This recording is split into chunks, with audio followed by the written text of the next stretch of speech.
So we all used to think that America's Next Top Model was about female empowerment, diversity, inclusion, because at the end of the day, that's what Tyra stood for. That was what her whole brand represented. And then people started rewatching the show years later, and then we saw a completely different show. And that was when we started to realize that Tyra was actually the real villain the entire time. And the thing is that nothing new came out of this. We just stopped listening to what they were saying and started paying attention to what the was actually going on behind the scenes. And that's when it hits you that, trust doesn't usually break because of one lie. It breaks because you ignore the same pattern over and over again. And it's the same reason why most people keep getting hurt in life. Because it's not that they trusted someone, it's that they trusted the story, the narrative, instead of what was actually in front of them the entire time. And once you learn how to read patterns, you stop guessing who people actually are and you start clocking it from miles away. So in this video, I'm gonna recap what actually happened in the documentary, The Reality Check by America's Next Top Model, and I'll show you how to spot the gaps between what somebody says versus what they actually do. So that way you can start trusting your own judgment and start moving in life with a little bit more clarity and peace of mind. Let's dive right on in. So Netflix came out with another documentary yet again called Reality Check Inside America's Next Top Model. Now, at first when I saw the thriller, I was very curious. I was very excited to see what it was about. And I knew it was really gonna uncover a lot of the dirts that they tried to hide over the years. It was gonna uncover all of that in this documentary.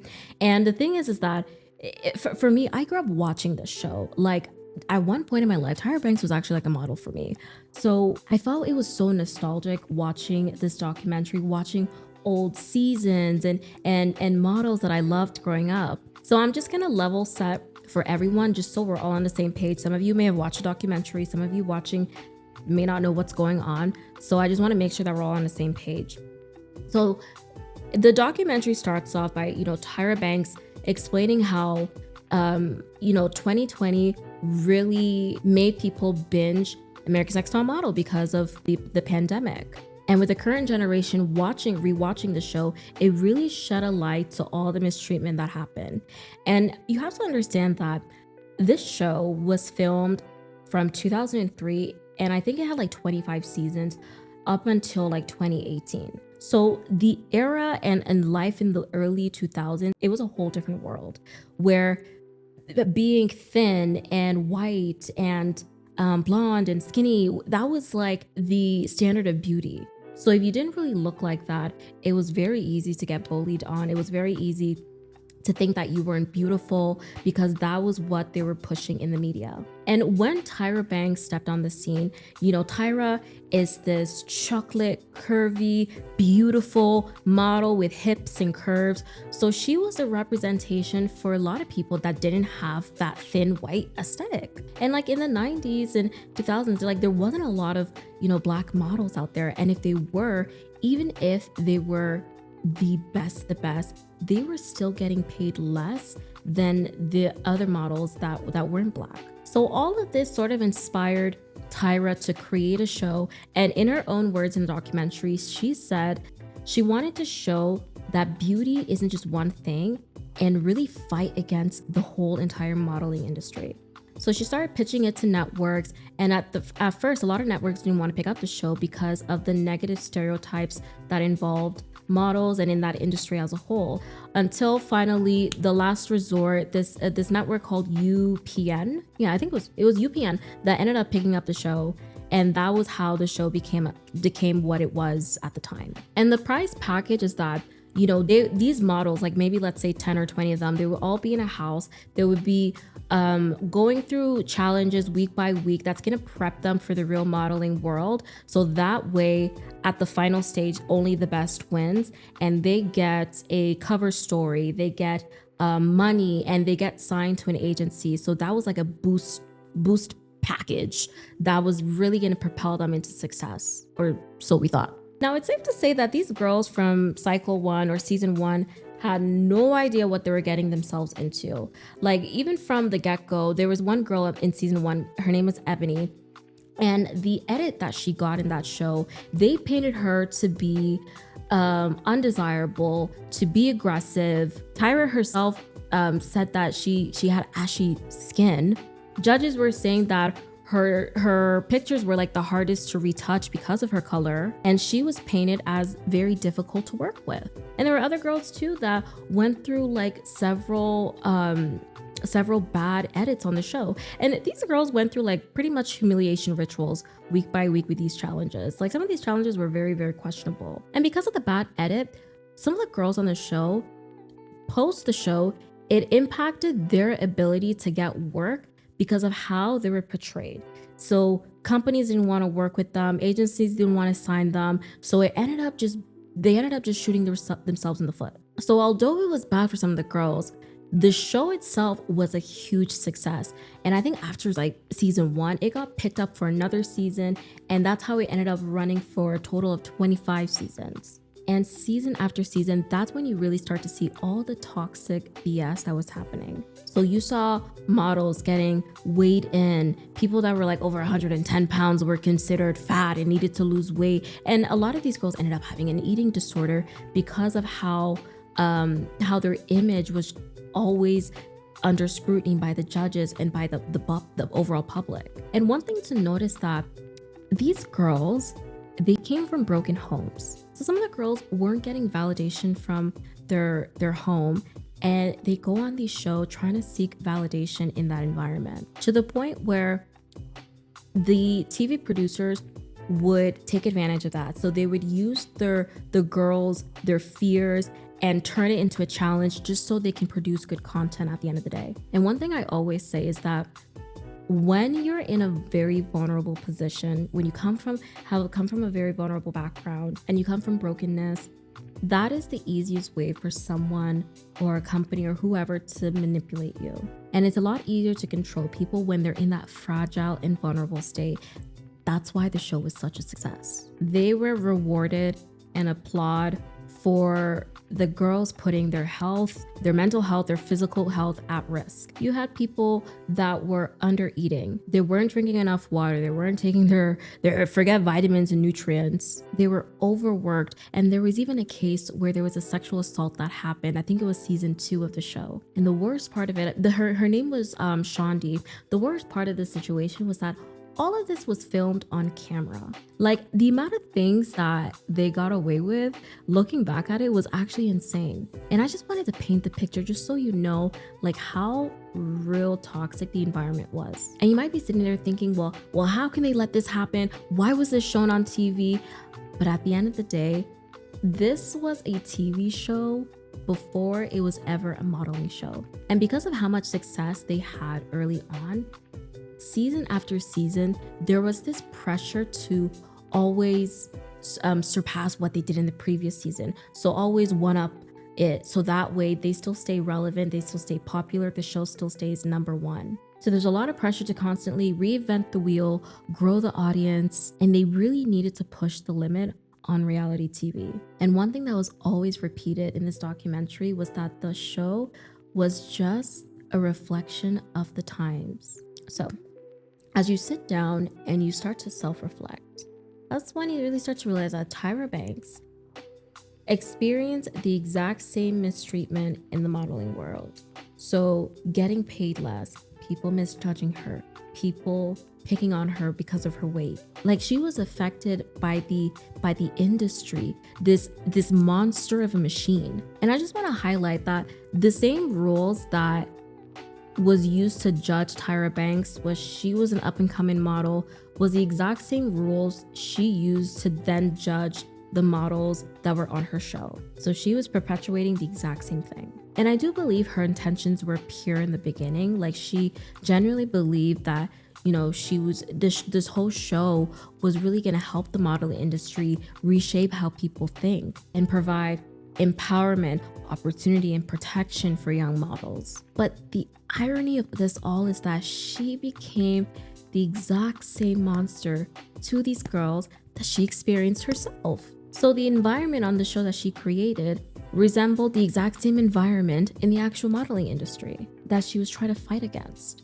So Tyra, Ken Mock, the other TV producers, the people that were supposed to be protecting these these models ended up becoming the part of the system that exploited them and prioritized the show over them. So we, the audience, believed that the show was about growth and opportunity, and then you watch it years later and then you realize that it was just a dark and weird environment. And people noticed that the consistency of their behavior was just not adding up. And a person's self-perception, aka Tyra Banks, can be sincere, but the impact they have is far from that. So someone can genuinely believe that they're kind, they're loyal, they're respected, they're sincere, they're supportive, and yet still have people around you feeling unsafe, unproductive, hurt, and just overall confused. So these individuals like Tyra, they're repeating the exact same dynamics that they once complained about, because that's the only framework that they ended up internalizing themselves. So it makes sense why they end up creating something that feels normal to them, because they carry this picture in their mind, who they are, what they believe they're standing for, and they act far from that. And that's a shift that people need to realize, is that you can't trust the narratives anymore, and you really have to pay attention to the consistency of people's behavior and start trusting those patterns. Because the words that people say, it communicates how they feel, what they mean in the moment, but the actual patterns themselves, that's when you start to dig into their subconscious and their overall operating system. So a person's choices, their behaviors, their reactions, that's what reveals their mental programming and the rules that they operate in. That's how you know their core beliefs, their values, and their overall psychological makeup. So the power in all of this really belongs to the person who can observe instead of the actual person doing the talking. So for you watching, you might have had your trust broken by somebody else. You might have saw them in a different light, believed the narrative, but they ended up causing you hurt over time. Or maybe you're going through a phase where you don't trust your own judgment anymore. All of us have gone through this at some point in life. And 9 times out of 10 is because you were using the wrong tools and you weren't equipped to really spot this early on. So here are 3 effective ways that you can actually start implementing today, so that way you can start trusting your own discernment and stop getting hurt by what people say and what they do. So one way to start doing this is to reframe what words are. People say a lot of things. Good, bad, dumb, like, it's crazy. So if somebody tells you that I care about you, your brain is recording it as safe. If somebody tells you that, I'll change, your brain is thinking that it's fixed. If somebody tells you, I didn't mean it, your brain records it as being resolved. So the statements that people end up saying and telling you ends up just being the conclusion, full stop. So if there's no follow through on that, that's how you keep getting hurt. Because how the cycle works is that when somebody says or promises something, then there's relief, and then there's repeated hurt, and it keeps going over and over again. So the reframe is really using the words as signals instead of flat out conclusions. Because the words just tell you what people feel, what they're thinking, what their intentions are, but they don't actually tell you what's actually gonna happen. So you can think of it as like weather versus forecast. Let's say the forecast tells you it's gonna rain today. The actual behavior and test of that is the weather, looking outside and seeing, did water from the sky come all the way down and touch the ground? That's how you determine if it rained. So you don't get mad at the forecast. You just gotta wait and see if the weather matches what the forecast said.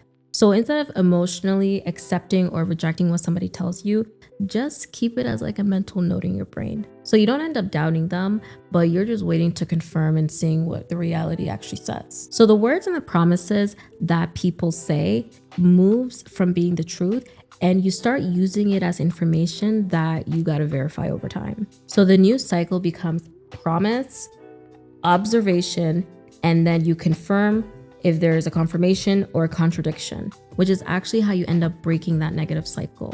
So you don't keep getting pulled back into explanations, into apologies, into emotional moments, because you don't have to decide in that very exact moment in time. So reframing words allows you to say that I trust my own observation more than whatever reassurance you're trying to give me right now. So the next effective way to stop trusting people's narratives is to introduce pattern tracking. So naturally, we are emotional beings. And when you're in a position of observing, it's very easy to react. And I get it, because when somebody's doing something you don't like and they cause you hurt, it's easy to pop off and react in the moment. So instead of judging individual moments and saying, oh, that was good or that was bad, start looking at the repetition of those behaviors. And for me personally, I generally have a 3-strike policy with someone. So maybe like the first time, it can just be an event. The second time, maybe a coincidence. But the third time, baby, that third time, okay, now we got something to work with. Now you really got to start paying attention to the pattern.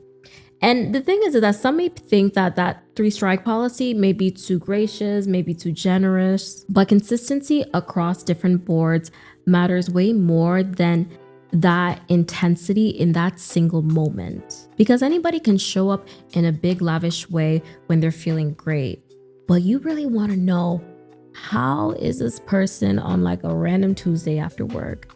How do they treat me? How do they communicate? How do they treat themselves? Are they stressed? Are they tired? And this is something that you can apply with friendships. You can apply with relationships, with family, your boss at work, colleagues. Because at the end of the day, stress is what reveals somebody's default behavior. And you can think about it like this. When somebody's on their best behavior, that's pretty much like their highlight reel. That's what you see maybe like on a social media type of thing. But when shit gets hard and it hits the fan and they're not performing anymore, that's when you actually see their default setting. And that becomes pretty much their baseline. So the mental shift here is pretty simple. You're not collecting moments anymore. You're not keeping a scorecard of somebody screw up, for example, or one great gesture. You're watching trends and you're asking yourself, what is the pattern I'm consistently seeing over time? And that's how you actually verify what somebody's words is actually telling you. Now, the third effective tool to add to the box is build some type of discernment filter and actually stand on business. So if you're dealing with a decent person, most likely, if they cause you hurt, they'll probably apologize. Now, they can crawl on their knees, they can beg, they can have tears in their eyes, they can be the most sincere person on the planet. And none of that deletes what just happened before the hurt was caused. Because the moment can be sincere, but it doesn't mean we gotta pretend like the past disappeared.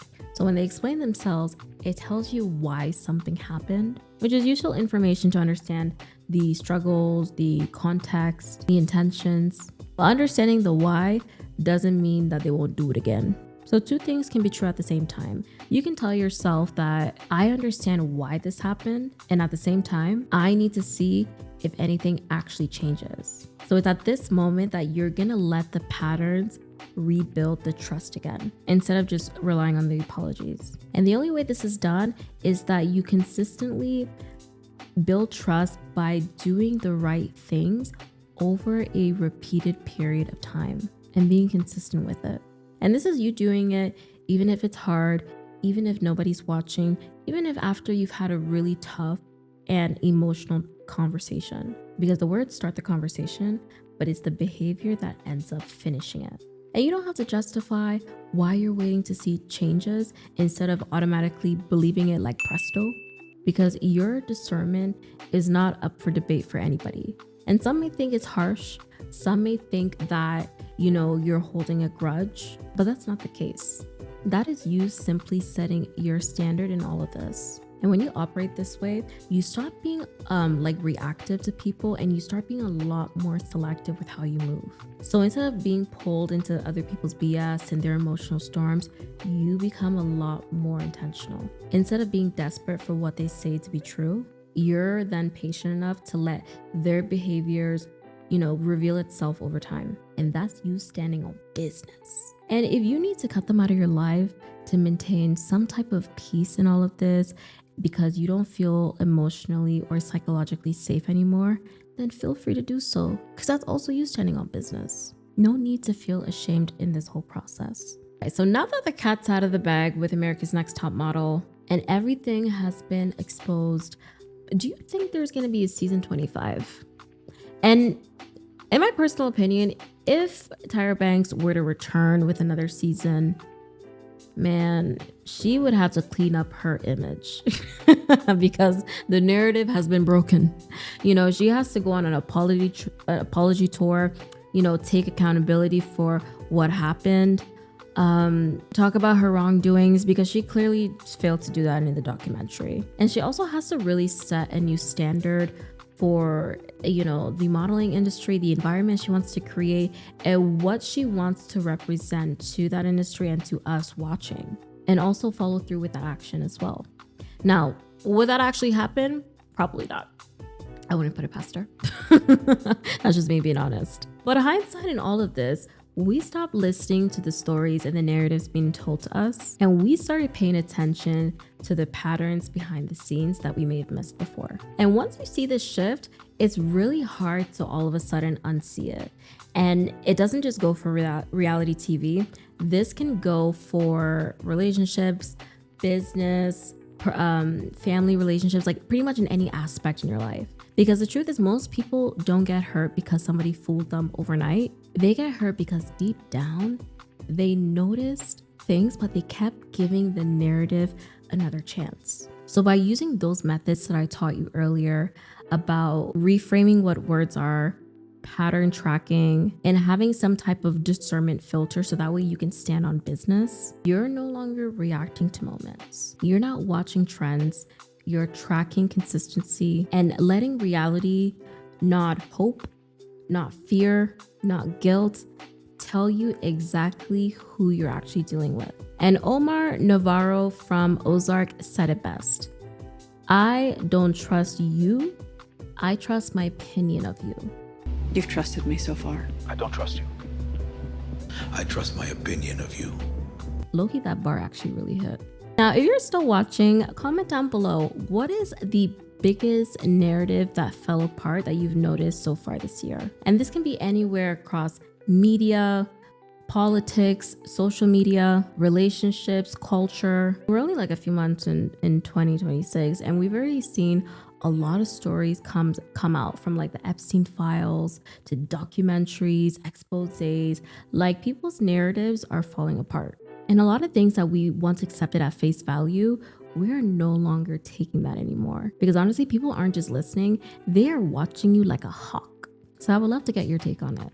And if you guys love more mentally stimulating conversations like this, more pillow talks where we can sit down and we can observe what the heck is actually going on in the world, so that way you know what's going on inside of you, this video is just for you. Until next time.